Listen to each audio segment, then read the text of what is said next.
बच्चों आज हम पढ़ने जा रहे हैं असंगता किसे कहते हैं और ये होती कितनी प्रकार की है। देखिए, जब पूर्णतः कार्यक्षम व जननक्षम, कार्यक्षम भी है और जननक्षम भी है, यानी जनन की क्षमता है उनमें, मादा और नर के मध्य निषेचन की विफलता को, यानी नर और मादा है वो कार्यक्षम भी है और जननक्षम भी है, फिर भी इनके बीच में निषेचन नहीं हो पाए, यही हमारा असंगता कहलाता है। अब देखिए होता कितने प्रकार का है। जैसा कि हमें पता है ये 2 प्रकार का होता है, अंतरजातीय असंगता और अंतराजातीय।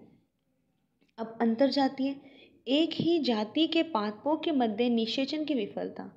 एक ही जाति है, उनके पादप है, एक ही जाति के जो पादप हैं उनके बीच में निषेचन न हो पाए, यही हमारा अंतरजातीय असंगता कहलाता है।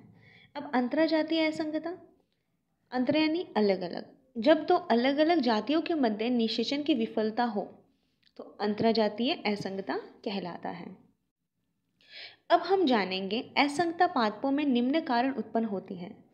असंगता यानी निषेचन नहीं हो पाना, ये निम्न कारण से उत्पन्न होती है। जैसे कि हमें पता है परागकण वर्तिकाग्र पर जाएंगे तभी तो निषेचन संपन्न होगा।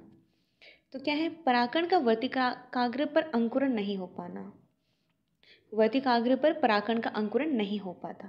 दूसरा, परागकण का वर्तिका में ग्रोथ नहीं होना, यानी वर्तिका में वृद्धि नहीं होना, जो हमारे क्या बोलते हैं, मादा पुष्प का दूसरा भाग है, जिसे हम इंग्लिश में स्टाइल भी कहते हैं।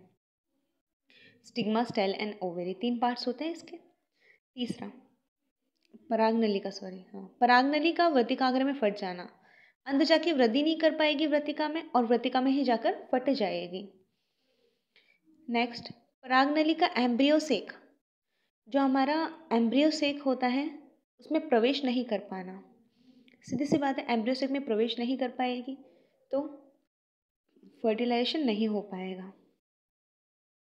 नर व मादा युग्मकों का आपस में संलयन नहीं हो पाना, यानी आपस में मिलेंगे नहीं तो भी क्या होगा, निषेचन नहीं हो पाएगा। तो बच्चों ये था असंगता। आई होप आपको अच्छे से समझ में आया होगा। आप इसे एक बार पढ़ते आपको वैसे समझ में आ जाएगा। ठीक है बच्चों, और अच्छे से पढ़ते रहिए, एग्ज़ाम नज़दीक है, सिर्फ 3 महीने का ही समय है आपके पास। Thank you.